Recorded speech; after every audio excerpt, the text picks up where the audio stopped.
we came into a lot of wealth, and that could have made me a very different person. You come into this period of wealth, you're living the high life, and then one day everything stopped. We lost it all, and when I say all, it was like you're rich and now you're poor. When I was 21, Dad left. We were in a 4-bedroom and we had to literally move to like a 1. Mom slept on the floor, my brother slept on the couch, another brother on the floor, I was on the bed, and I started my YouTube career then. Hey guys! Once I shut the camera, I used to cry. I used to get so mad. I used to be like, why am I here? And then I touched 100K on YouTube in that 1-bedroom apartment. I am making content every day till I touch 100K, and I'm making this happen because it was the rage that got me. It was like, I'm gonna make sure that I'm never here again with my family. I'm gonna get them out of this rut, and we're never staying in this 1-bedroom ever again. It's just like, oh my God, I'm pregnant.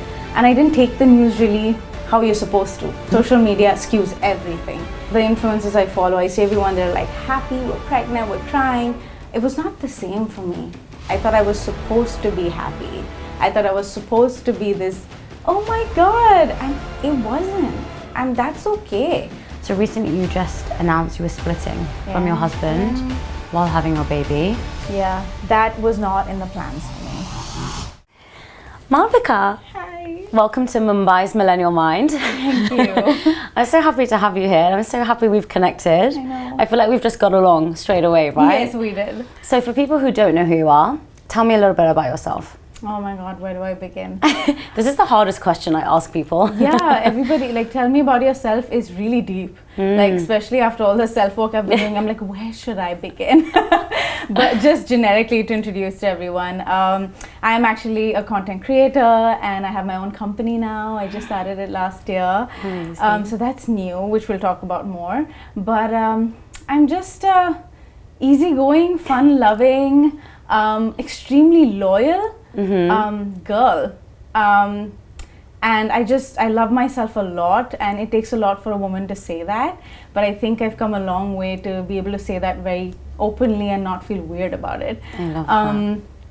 So yeah, I'm someone who puts herself first, takes care of herself, and wants everyone around me to be happy. I love making people laugh, and I love the camera. And I love the camera. I've actually tattooed it on my hand, and that's basically been my life growing up, right? I've always wanted to be in front of the camera. Really? Yeah. Since when? Since I can remember, since I was a little kid, I knew I wanted to be a performer. I wanted to do something in front of the camera. It could be anything. And somehow I landed up here, and I'm always in front of the camera because, of course, I create content on my own, and I can just pick up the camera, talk to it for hours, and just feel at home. And a lot of people can't, and I'm just like, I'm so glad this is my job. No way. So talk to me about your childhood. So what did you study? Okay, so regular schooling, I moved a lot. I was born in Dubai. Okay. Yeah, and then I moved to the south of India, which is Mangalore, which is where my mom is. So I'm part South Indian, part Sindhi. Okay. Stayed there for a year, picked up the language, and then I came to Mumbai. So stayed here, like, basically you can say most of my growing up years. Okay. And it's been interesting. I've been in an all-girls school, always.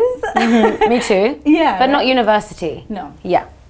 All-girls school till 10th grade, and then after that I did my college here as well, and I did mass media with advertising. Wow. But didn't pursue any of that. Well, it kind of links in mass media, no? A little bit? Little bit, I guess. Not yeah, really. I never really went to college a lot. I started modeling really soon in college. Okay. So I never really attended any classes. I was always focused on going for my pageantry. I did a lot of pageantry in the beginning, and then because my mom was a pageant winner herself, so like I was like, I need to be a queen. So yeah, I just got onto that very early on. Okay, and you enjoyed it or no? What made you kind of move into the content creation side? Yeah, I enjoyed it a lot, but there was a lot of rejection with pageantry. It's a lot of judgment, I'll be honest. No one talks about it. But pageantry, the panelists, they're always men, to be honest with you. They're like all men, and you'll find just like one woman. And you're constantly judged. I realized that growing up, like, especially for auditions, you have to always be in a bikini. why is that necessary? Now when I think back on it, I used to think that was glamorous, great, I'm showing my body, this and that, I need to be the best. But now when I look back, now I have some wisdom and I'm just like, why did I put myself through that? Why do girls do that? Because it's very judgmental. They just check you up and down and left and right. They don't even ask you a lot of questions. They'll just ask you to introduce yourself, and is that what we're valued at? Like, that's it, you know? And then I always got rejected. And then I went into auditioning for like movies or advertisements. Again, got rejected. I think it was just not the right place at that time for me. Right. So I was like, I need to make some money because I was getting older, and I was like, this is bad income. So somehow I won one pageant, which was an all-women's panel.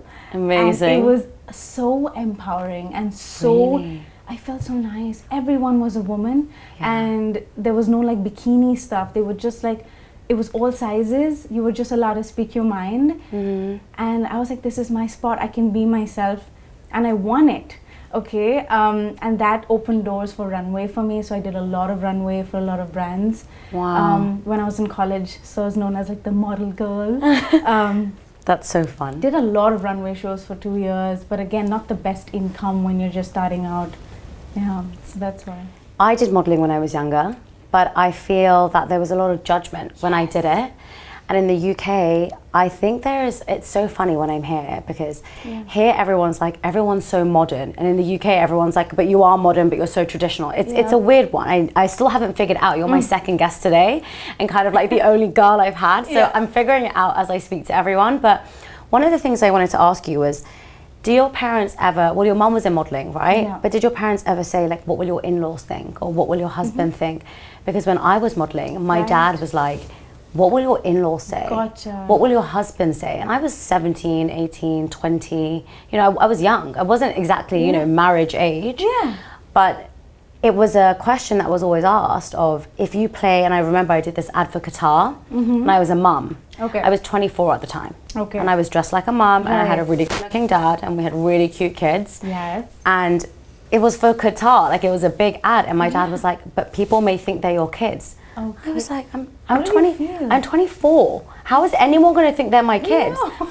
And I almost didn't share it with so many people because there was a lot of shame. Yeah. And so I was wondering, was that the same experience for you? Not really, because I think my mom she went through that at like a very early age as well. And she started modeling at 18, and you know, she developed really soon as a woman. She had to grow up, and she totally understood where my want for being under the popular industry came from. It literally came from her. So I think my parents were really supportive. I think they were just like, whatever you want to do, we're here. They were not very strict academically. They were just like, finish your studies, and like whatever you want to do, we got you. So I was like hell-bent on like making this my career. And I did for 2 years. So weirdly enough, that was not a concern. Like, I think marriage and like none of that was like a problem for my parents. Like, they didn't ever push for kids. They didn't ever push for marriage. So I think that is the kind of plus point of having like, I think a mom also who worked really early on in her, you know, growing up years. I think she gets that independence, and she understands what it takes to be on the runway, but also like marry and have a family. And yeah, so I think she understood that bit. And you can have both. We're gonna come on to that in a minute. So, okay, you kind of, what I'm hearing from you is you're just really confident. Yeah. Okay, like I've never heard anyone say I love myself. Yeah. I've never heard anyone own the fact that they love being in front of a camera. Yeah. Where did that come from? Were you always like that? Yes. So I think, again, now when I think back on a lot of my memories as a child, and I took a lot of tests and stuff, they kind of tell you how like traumatized you are as a kid and you don't realize it. You go through like an online trauma test, and it's verified. I realized that I'm very like low on the trauma scale when it comes to my childhood. So I think I was very, very loved by my mother. I think she regulated me really well. Even though she had to work, she did leave me, but then my grandmother regulated me. So I think it comes from that when I think of it now. Yes. You don't pay attention to that a lot growing up. But I think when you're crying, when you're angry, when you're hungry, when you're your authoritative figures come and like regulate you, it's an instant comfort, and that's what translates as an adult growing up. And now when I think back on it, I was like, I was only given that, right? And honestly, growing up, my mom always praised how I looked. You know, she always told me I was beautiful. She always told me, you can make it in the industry, you can do it, you're so beautiful. My dad was like, you're gonna be an actor, and you know, you look so beautiful, and your hair is so good. And so I always got like compliments. I was never shamed for the way I looked. I was really skinny, Shivani. I was like really skinny, okay? Like you could see my bones. I was a very thin kid growing up. So it was not like I was like well endowed or nothing. Skinny, nothing, like a flat board. I used to get teased a lot for being too skinny. And I used to see myself on video and be like, I'm too thin. And it's very difficult for me to put on weight growing up. But to be in this industry, you gotta like go to the gym, you gotta put on weight. Never happened to me, but that never came through from my parents. It never did. So I think that instills like confidence and like, hey, you know what? If the two most important people in my life think I look good, maybe I look good. Maybe. But it's interesting because some people would then think, you know, the opposite of like, my kids are going to be arrogant if I tell them all these amazing, it's a weird balance. Yes.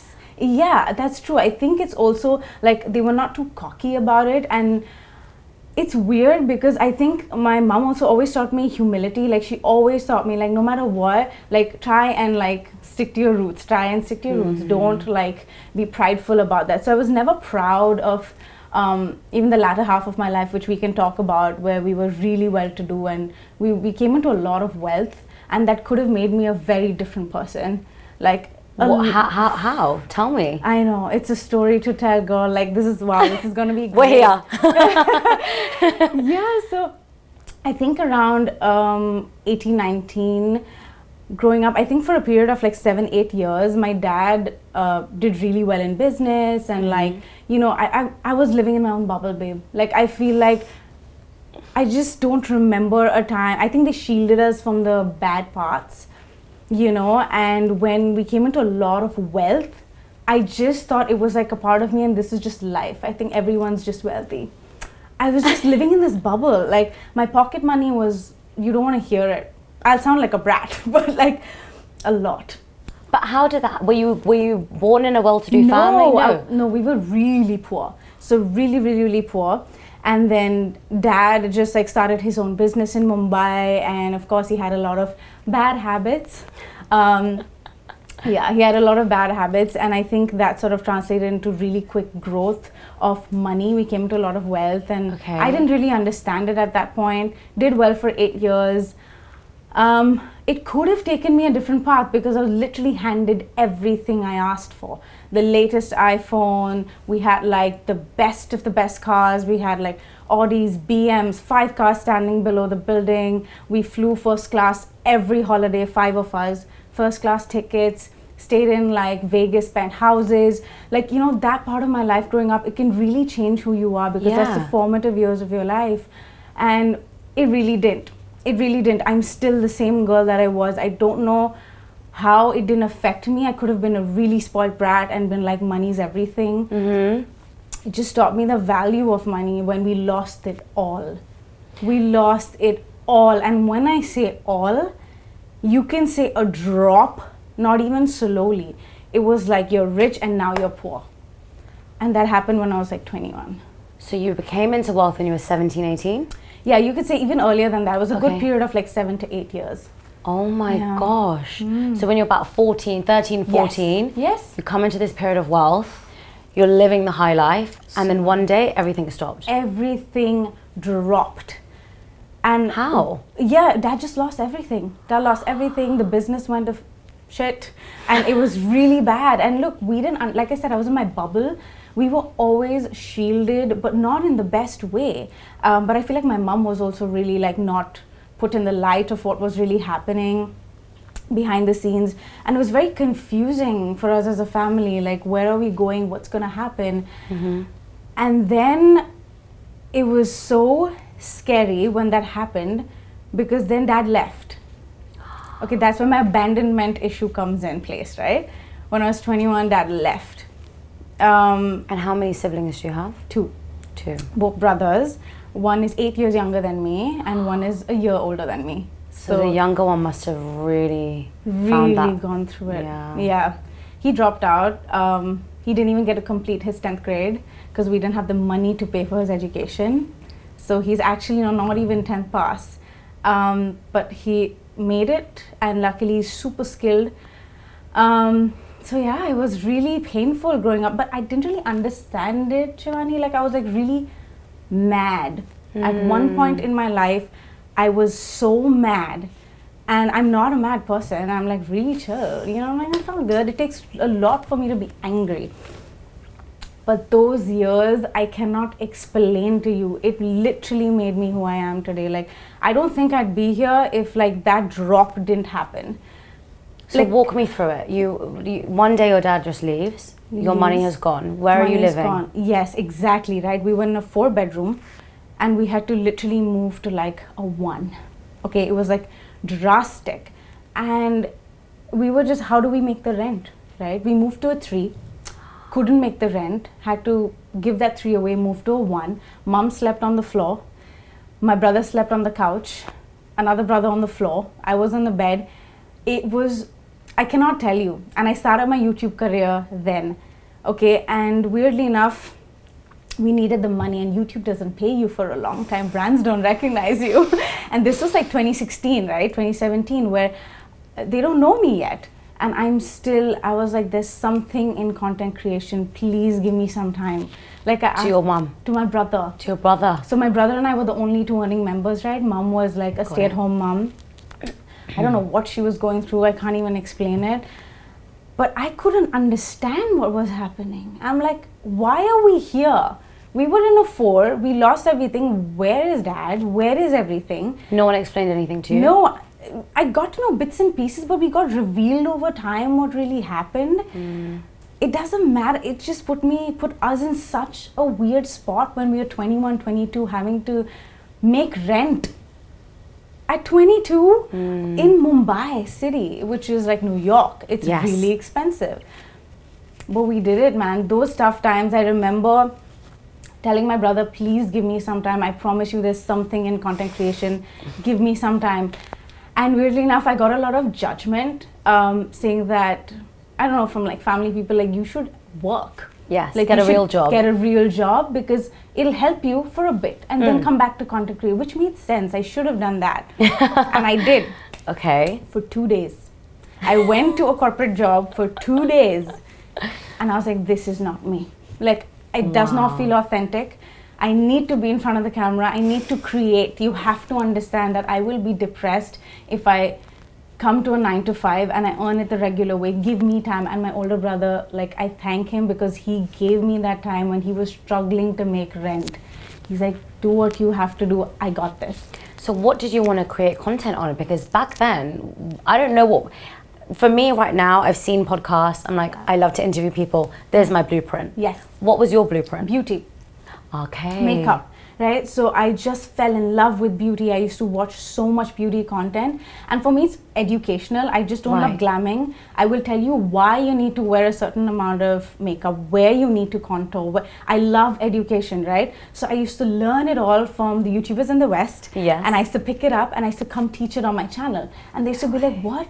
Baking? What's baking? And what is this? What is that? And I used to teach a lot. And I loved the process of teaching of how to glam. And I was like, beauty is my niche. It's all I got. And this was all I showed for years. Right. Okay. And I remember in my 1-bedroom, I had one window the size of a bathroom window. Right. Really cracked up, old crusty window where the sun would just come down. And I had one ring light, which was all I could afford. And I had to just prop my iPhone and no space to move. I had books. If you look behind the camera, you would not imagine what you were seeing because I was seeing it. No place to move. And I literally, once I shut the camera, I used to cry. I used to get so mad. I used to be like, why am I here? And then I touched 100K on YouTube in that 1-bedroom apartment. How quickly? It took me, I would say 2-3 years. Wow. It took a long time to touch 100,000, but I was in that one bedroom and I was like, I am making content every day till I touch 100K, and I'm making this happen, because it was the rage that got me. It didn't make me mad in the sense that, forget it, like, I don't care. It was like, I'm gonna make sure that I'm never here again with my family. I'm gonna get them out of this rut, and we're never staying in this one bedroom ever again. Like, that was the anger. My God. So, we didn't have water and electricity for 6 months, and I used to film. How? With the window? Yeah. I was like, I'm doing this because I never want to see this period in my life. Like, I was done. So, yeah. When did you start making money? Because I'm sure to 100K, you start making money after 1,000, 10,000, right? Yeah. So I used to get like £2. That's yeah, what I mean, exactly. So I used to get like 5,000 rupees for like one post, and 10,000 rupees. For me, that was like a lot. I was like, okay, cool. Like, let me start collecting this. Yeah. And I used to pick up like everything I possibly could, but still stay authentic to the brands I don't want to do. And that's what people don't get. They're like, you needed the money, just do the. I was like, if I don't like the brand, I will not pick it up even if I need the money. And I think that's what created my loyal family that I have today in the community, because they can blindly trust me on what I tell them to, because I was like, I will never put that in front of anyone. First my audience, then the brands, right? I've always kept that. So I think that's what created my like 8-year journey and a loyal community. Gosh. And we came out of it after 2 years. After 2 years.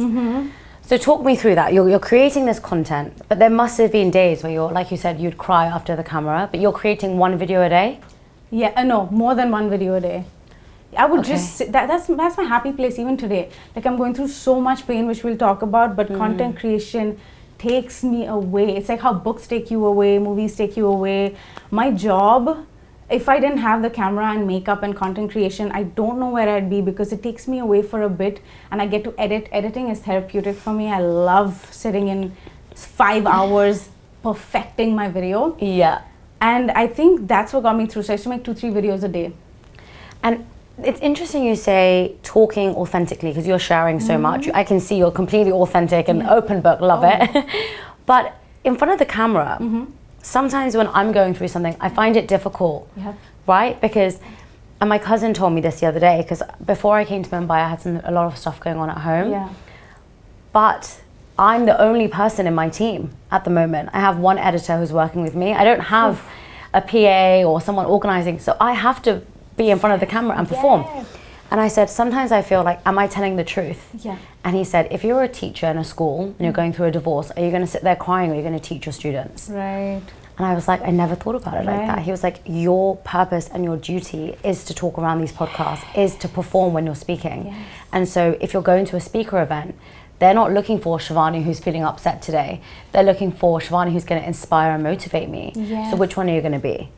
And so when you say you escape from that, do you ever feel like that contrast of, should I tell everyone what I'm going through, or do I just put on a different mode? No, so like that was therapeutic, right? Having to talk, even like when I'm speaking to you, I'm sensing healing, right? Because I'm literally venting to you. I'm telling you everything that made me who I am today. And that was therapeutic for me. I love to just talk to people and literally talk about anything under the sun. I don't feel shame. I pick up taboo topics that nobody wants to touch online. I'm like, I will talk about everything under the sun and tell you that this is not okay. And I'm okay getting like backlash for that, because that is why we're given the platform. Right? So that, and also makeup saved me. It saves me every time, and people think it's silly, but when I sit and do a tutorial, when I'm applying that skincare, that foundation and explaining, I'm going into this mode of teaching. I'm going into this mode of like, I'm educating them, they're learning something, they're my babies, they're my students.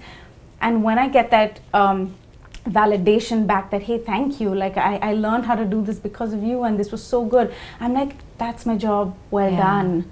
And you know, that sort of like really saves me. So you kept doing these videos, you're editing them. When did it all change? When did you get out of that situation? Out of the tough one, again, it took 2 years for my brother and I to scrape some change, make the rent. We lived alone for 6 months. Mom had to leave. She was trying to get some job done, poor thing, at that age, you know. But she was trying. My younger brother was trying to get a job, but he didn't have to do all this. But then life just kicks you and it makes you want to get up. So he grew up so fast. And we made it. The day we had to move from that 1 bedroom to a 2 bedroom, I still remember so vividly sitting on the bed with my mom, my brothers, in that 2 bedroom and being like, we did it. Like, it took 2 years, but we can make rent for a 2 bedroom now. And it felt like it's only gonna go up from here, because I vowed I'm never going back there, and I'm not. So I was like, this is gonna be a consistent journey and we're gonna make it. So it took 2 years and a lot of pain. It felt like an eternity of pain. I'm feeling emotional when I'm listening to you. Same, I feel the same. Every time I talk about it, I'm like, how did we get the courage to do it? It's like when you hit rock bottom, you have no choice but to make it work. It does not matter what's around you. You just have to turn that rage into a positive light. It can take you 2 ways. You can either go really down into a dark abyss, which it does, or you can pull yourself up and be like, I have to do whatever it takes to make this what I can, right? But I think what is really clear is that you have so many people in your family who really believe in your ability to trust yourself. Yes, and trust your judgment. Yeah. And that's why I'm getting emotional, because even in that situation, it's so easy to have stayed in your corporate job and just say, look, Malvika, you need to do this. Like, it doesn't matter if it's not your passion. It doesn't matter if you don't like it. It doesn't matter if you don't feel passionate, or, you know, you don't feel happy every single day. Who cares? Just pay the bill. Yes. But your brother didn't say that. Your mom didn't say that. And I think that is so amazing. That gave me my dream job today. Like, you just gave me a timeline. I think if parents just give their kids just some faith and trust, like, go do what you have to do. I got your back. That's all we need, and trust me, it's going to work. We need support. You cannot put your child into something that they don't feel is right for them. It's inauthentic. They grew up feeling a lot of resentment towards you. I have so much to say as a parent. Oh my God, we're so damaged by parents, and they don't realize it, but we have to just do the constant learning and teaching and healing and forgiving our parents for doing what they did. It's hard to forgive parents for what they did, you know, but they did the best they could with the information they had at that point. I just have to keep telling myself that, you know. Did you forgive your dad? I don't think so. I think I keep saying that, but I'm working on it every day. Like, I'm working on it with my therapist. I was like, every time I feel like I've forgiven him, there's some resentment coming up. That comes up. And I'm like, that's not forgiveness. That's not forgiveness. It's something that, but I need to let go, because I need to lift the weight off of me. I need the burden off me. I need to stop treating every man like my dad would be. You know, I had a lot of money, trust issues. Trust issues with money, trust issues with, hey, there's no free lunches. I still feel like if you want something from me, you know, there's something behind this. You know, if you're giving me something, you are going to come back to take it back, because dad always took, right? Always took from me, and my own biological father took from me, right? So now whenever there's like someone just giving to me, I'm like, what do you want? What do you want? Tell me now. I will, like, and anyone gives me, like, for example, my boyfriend, husband back then, he used to like take me for trips. I couldn't afford it, right? But then I was like, you're paying for this trip, how do I pay you back? But he never asked for it. But it's in my head. I was like, I owe you. You know? So like the loans, anything that I owe people or anyone's done for me, I feel like I need to give it back. And those are like trauma patterns. And it's really only you discover that when you do that inner healing, right? Because you think, this is triggering me. And it wouldn't trigger somebody else. It seems like you recognize that your parents played such a big part in your life. Does that make you scared about being a mom yourself? I think, you know what, whenever someone asks me like, are you scared about parenthood? Weirdly enough, I've done the healing work and I'm continuing. It's never like a stop journey, right? So the fact that I know what an unhealed mother looks like, right? For my mom, I know what that feels like. So I did the work early, and throughout my pregnancy, no matter what I went through, I kept the self-work going, because I'm like, I want to be the best I can be for me first, and then the baby. It's always going to be me first and then the baby. Again, this can be controversial. But it's going to be me first. Okay, because I see that, right? All our moms, they put everybody in front, whether it's your kid, your husband, they worship their husbands, oh my God, like, what? Like, I'm moms, like, I'm mad at moms for doing that. I feel like we put our men on pedestals and we don't get the same amount of validation and affection as a mother, you know. So I saw my mother, like, she always sacrificed, always put her kids first, and she ended up with an empty cup all the time. And that becomes conditioning, right? You don't know how to be anybody else but sacrificial all the time. And so even today, right? And even today, they're always, you eat first, then I will. And I cannot change that in her. I'm trying so much to be like, you come first in your life. When your cup is full, you can give me some of that love, right? Otherwise, it's always a victimization attitude. It's always like, I'm a victim. I won't eat, you eat first. I won't do this, you don't be a victim. So if I'm a healed mother, and if my journey like is continued to self-work, I can give the best I can to my kid, right? So I'm excited actually for parenthood, because I want to break the cycles. I want to change trauma patterns. I want to do the healing. I want to put my kid into therapy as early as possible, and I want to start that process because I know better. Right. And I have never heard that perspective before, ever. As someone said, it's me and then my kid. Yes. It's always my child is before me. Yep. And you're so right, because even my mum, she will bend over backwards for me, but she won't do it for herself. And I get so annoyed with her. She's like, I really want to get you this. And I'm like, but you don't have it yourself. And she's like, yeah, but it's different. I'm like, no, I don't understand, right? Yes. But I think that's such an interesting perspective. And yeah, you're right, quite a controversial one, because a lot of people always say you should your kid first, like put the mask on your child first on the airplane, and then you. But you're right, if you don't put it on you, how are you going to put it on your kid? So powerful. So, you know, going into what I wanted to talk to you about today, something you really struggled with that you opened up to me about was prenatal depression. Yeah. When did that kind of start? Yeah, it was my first trimester. I feel like when I got pregnant, I feel like I couldn't really wrap my head around it because I was not prepared. I thought like it would happen, but you know, you never know when it happens. It's just like, oh my God, I'm pregnant. And I didn't take the news really how you're supposed to. Again, social media skews everything. I see the influencers I follow, I see everyone, they're like happy, we're pregnant, we're crying.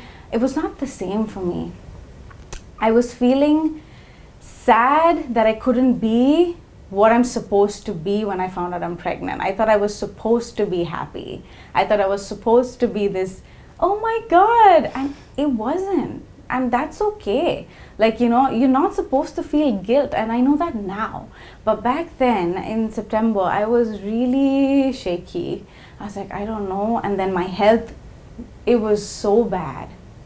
My first trimester was so bad, and I didn't know this because nobody I know told me, right? Early moms, or my mom even, of course, they don't even remember it. People I watch online, I had zero idea that the first trimester is so painful. Really? Oh my God, girl, like you lose your, I've lost myself. Like I can tell you, I have lost the Miles that I was, and now I have to learn to love this new Miles that has come into being a mom. And I'm no longer that girl because it changed me. Like I used to sit on the couch, not understanding why I'm on this couch. So I used to type on Google like first trimester, feeling really sad, want to cry, can't do anything about it, what is it? I Googled that. Why didn't I know about prenatal depression? I read it and they said, it's probably prenatal depression. I was so indifferent, Shivani. I didn't feel happy or sad. I was blank. I was like, I was eating, I was sitting, I was crying and crying and crying. It was unreal. I was like, I'm never getting out of this mess. The whole pregnancy is gonna be like this. I had like dark thoughts. Oh my God, it changed me. And then I was going through a very, very difficult time with my relationship. It put me in a very bad position. I didn't enjoy my pregnancy. I can say that out loud without feeling shame, because I know a lot of you don't enjoy it, and it's okay to say it. You're not supposed to feel happy all the time. You know, they always say as long as the baby and mom are healthy, it's okay. it's not okay. That's not the end goal. The end goal is making sure mama is happy, so baby is happy, and both of them are healthy eventually. No one checks in on the mother. No one. You're so right. Is baby okay? As long as baby's fine, you drink. I was like, what about mama's mental health? What about me? Like, no one's checking in on, am I okay mentally? Do I need help? No one, if they've not been through pregnancy, it's very hard for people to empathize what a first trimester would look like.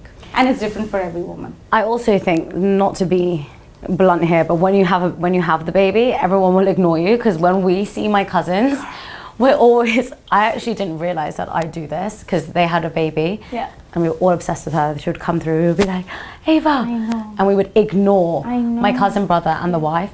And now everyone's more aware of it because you notice that you do that. And so I think it's the excitement, but also it can make the mother feel so alone if they're already feeling neglected, rejected, and ignored. And I think that's such an interesting perspective. But how did that impact your relationship? Because that's really tough to manage. It's really tough because I think both of us were not ready. It wasn't a planned pregnancy? No, like planned, not planned. Yeah, but it wasn't like, we're like, oh, it's a surprise. It's a bit of a shock. So I think that was like, it put us into like a very different position. We had to take and accept really fast. I think everything was happening too fast. And even in our individual careers and there was a lot happening, right? Yes. I'm literally putting my parents through their divorce right now. So it's like a lot, right? It's my mom's divorce. It's my pregnancy. It's my prenatal depression. I'm moving out of my house. It's my separation. And all of this when I'm pregnant, right? And I'm just like, I can't control. Firstly, my body is going through so many changes. Not used to seeing myself like this. Yes. Mentally, it's unreal. The sensitivity level goes up so high. And you feel isolated. You're alone. Like no matter, you cannot accept support. For some reason, people say you have mom and you have friends. You have mom and you have friends.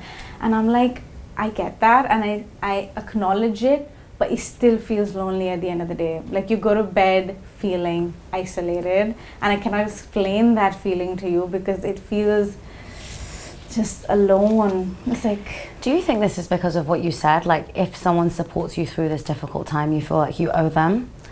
I just feel like I can do it all. Yeah, I feel like I don't You don't want anyone. And I think also I'm in a very fragile, broken state to accept help. I feel like I need to process it yet. I'm not fully processed what's happened to me.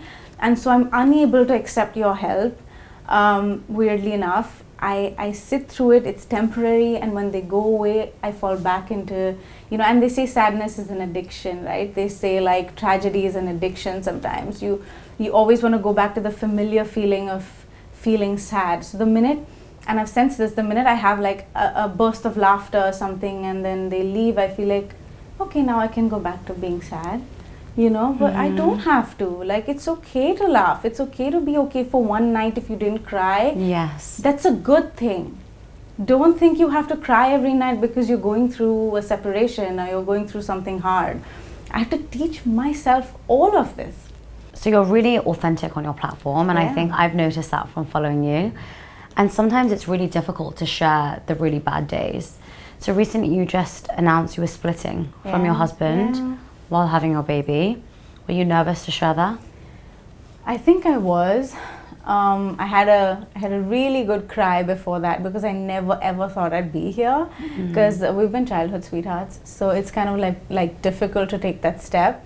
But I feel like we were so public, and I feel like for any like public figure, it's much more difficult to sort of share that part of your life or any like big part of your life, but it eventually is going to come out, And I was feeling a little like, I was feeling very closed off with my content. I couldn't create content openly. I knew there was this huge thing that is happening and I need to tell them in some way, shape or form, because people were starting to notice because I share a lot of my life on social media and we've been very public as a couple for a while.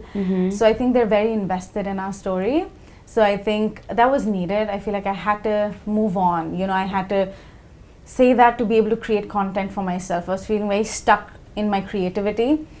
And so when I did, weirdly enough, the support was real. Like, I cannot tell you, I was shocked. I was like, why was I this nervous? Because they didn't ask, there were a few people, but then they were just like, you know what, we're here.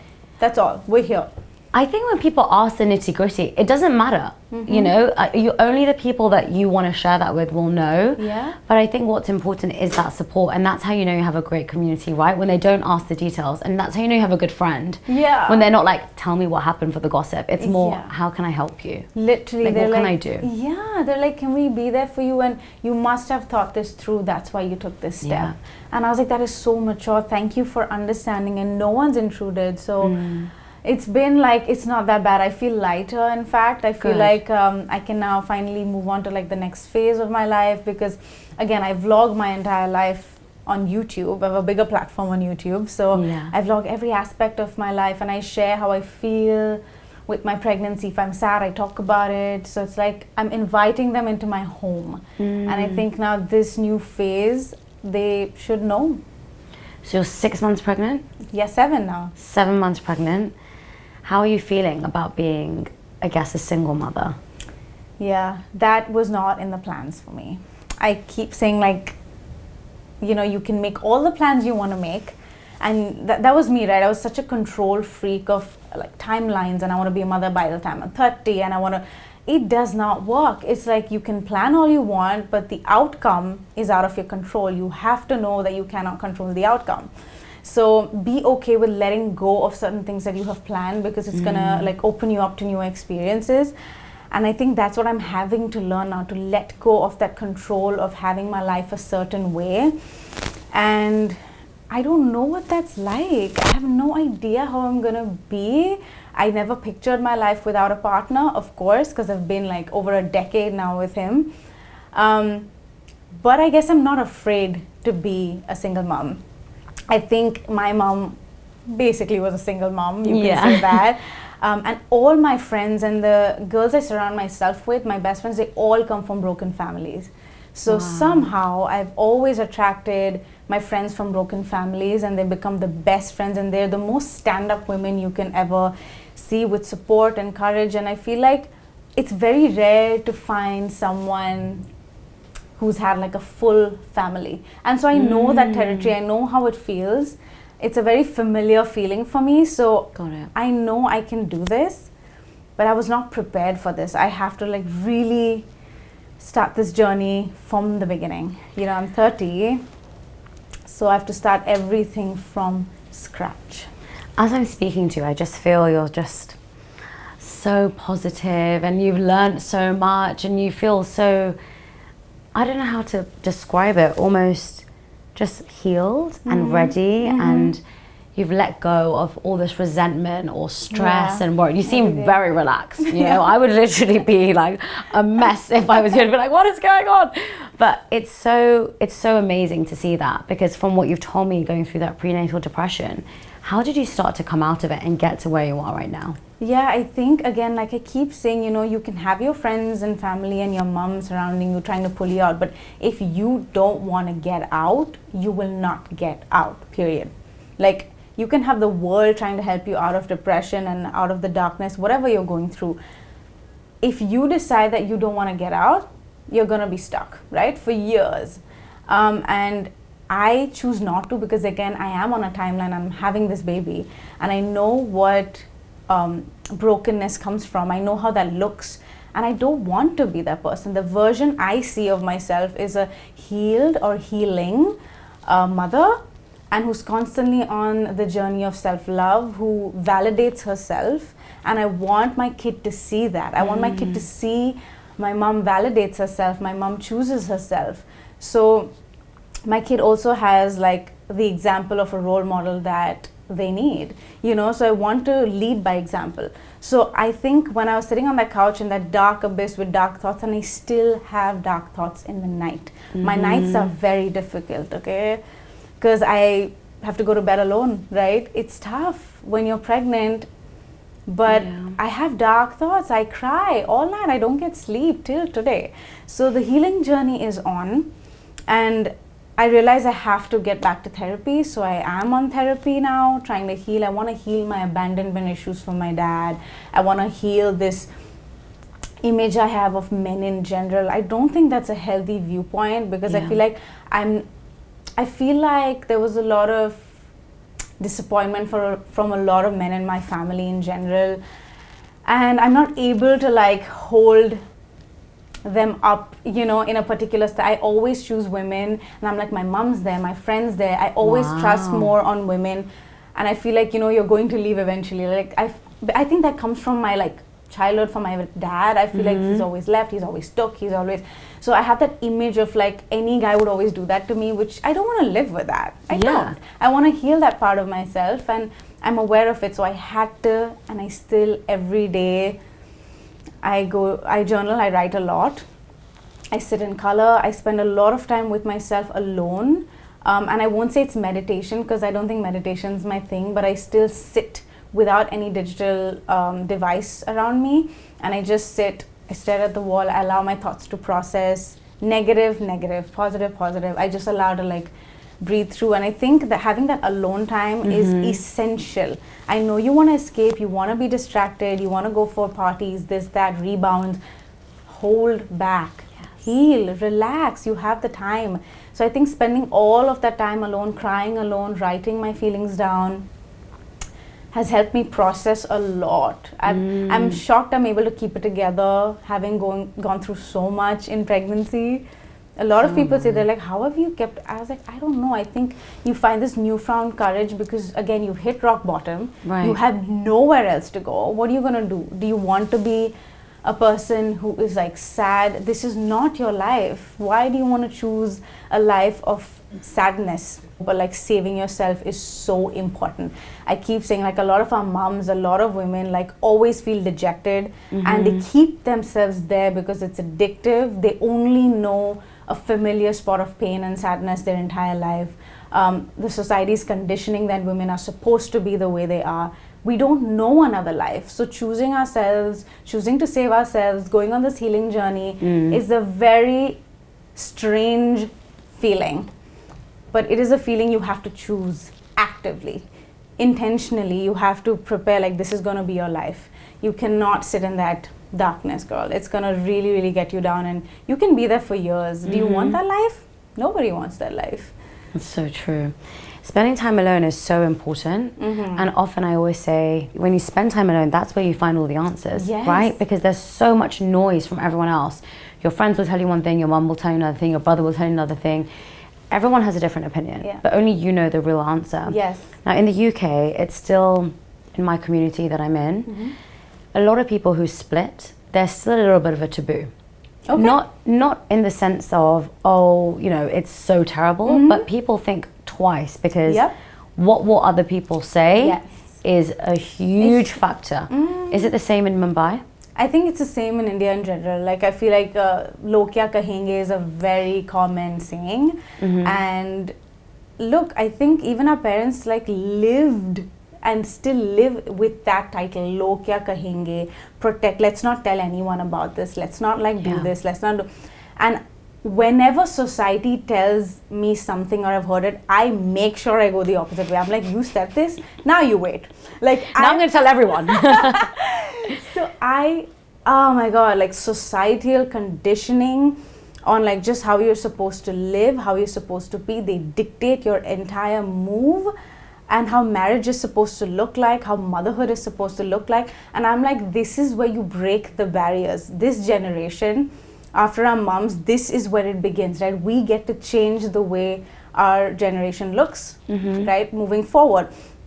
And that again comes from very active, rebellious behavior. I feel like even today, when our parents say something, for example, and I know it feels like we're supposed to obey them and like say yes to them, but have the courage and bravery to take that step forward. You are breaking the cycle, and you have to know that. It's okay to disappoint people. It's okay to displease your parents. I'm saying that it's controversial, but it is okay to say no. Firstly, women cannot say no for some reason, but actually disappointing your parents is okay for some time. They'll love you, they will come back to you, you're their child.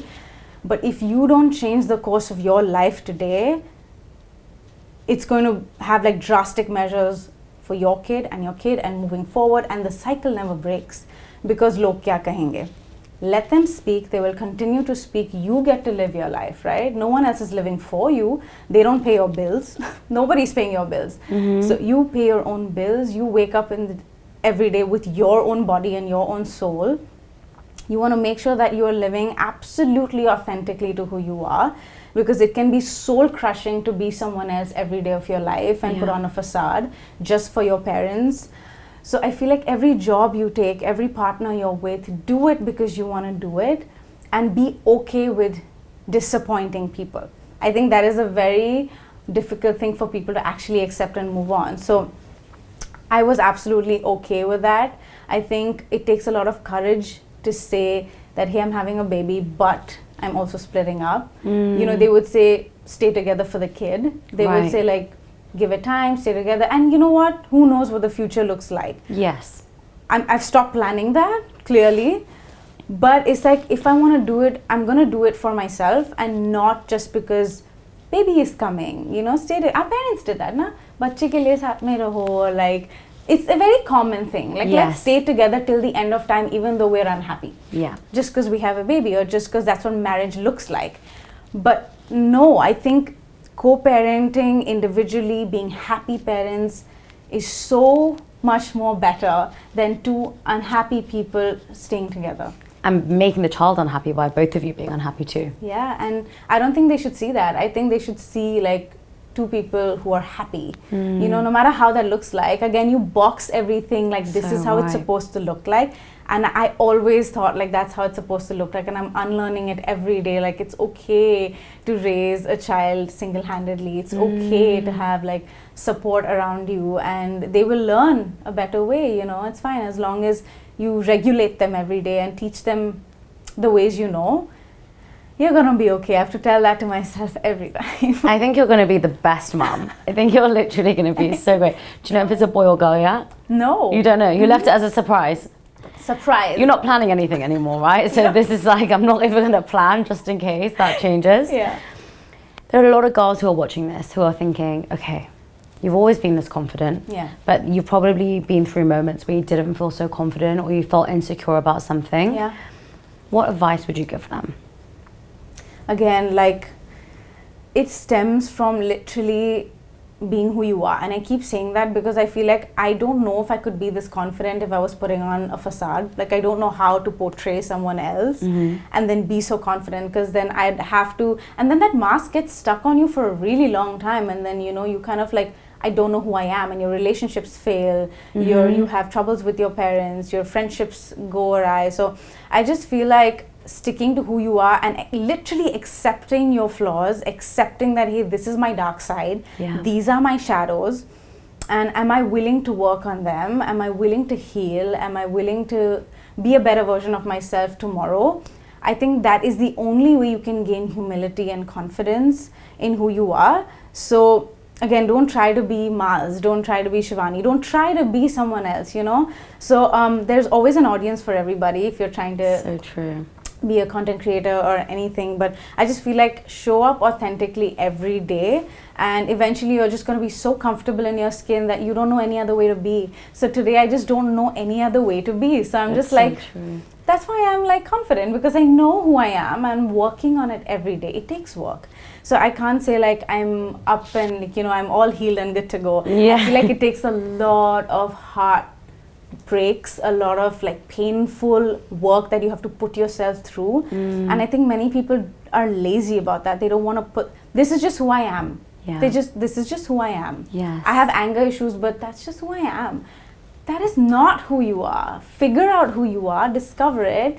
People are not born broken. They're not born with depression, they're not born with a lot of these things. We eventually, the environmental factors and how we're loved growing up starts to affect us as an adult. So I feel like if you just start to identify that, hey, yeah, I do get triggered, I am an angry person, I have rage, I am constantly depressed. Why are you going there? Get to the root of it, start your healing journey. And it takes work, so put in the hours. Like, I feel like nobody wants to put in the hours and they expect to just be healed and have fruitful relationships. two broken people cannot be together. You have to be like a whole person, fully healed and consistently healing. And I feel like when that comes into the picture, everything else starts to look differently. You've talked about personal responsibility the whole time through this podcast, right? You've said it. It's your responsibility. You change. You notice it, and people don't want to do that because it's on them. Yeah. You know, everyone wants everything to be handed to you, and it's so funny you say around authenticity, because when I started this podcast, I would ask, you know, tell me about your journey. How did you get your followers? I was never so confident because I didn't want to be who I really was, in terms of always being very expressive and very talkative. And it was only when I started doing the video podcast that naturally it came out, because you could see my expression, you could see my, like, how I was talking. And I sometimes cringe when I watch my videos, but they are always the ones that do the best. Yes. Because I'm like looking like this, or I'm like speaking like that, and people relate to it. But I can't control it. That's just who I am. And I've accepted now that actually people love that authenticity. Yes. Because when I was doing the podcast over Zoom, you can't really have such a powerful conversation, right? And I was always a bit scared to say difficult questions, or if someone would say something to me, I would just smile and nod, and now I'm like, wait, what? Or like, huh? That's the best. And now it's so funny because you're right, there's an audience for everyone. Yes. And that's how you'll grow, is by being you. Yeah. Instead of being like someone else because you think that they're nice or sweet or whatever, right? Yeah. It's so true, it's so powerful. I have honestly had the best time talking to you. I feel like we're going to be friends now for ages. So we'll have to do a part 2 when you come to London. Absolutely, so much more to share. I have like so much to share eventually. I think the part 2 also now, who knows, when you come back, I'll be a mom, and then I'll have so many more experiences to share. It's so true. It's so true. Well, thank you so much. Thank you. Thank you for being part of my Mumbai series. Absolutely. I will see you soon. Thank you so much. Everyone, and thank you so much for listening and watching this podcast. Wherever you're listening or watching, if you could please press the follow, like, and subscribe button, it would really mean the world to me.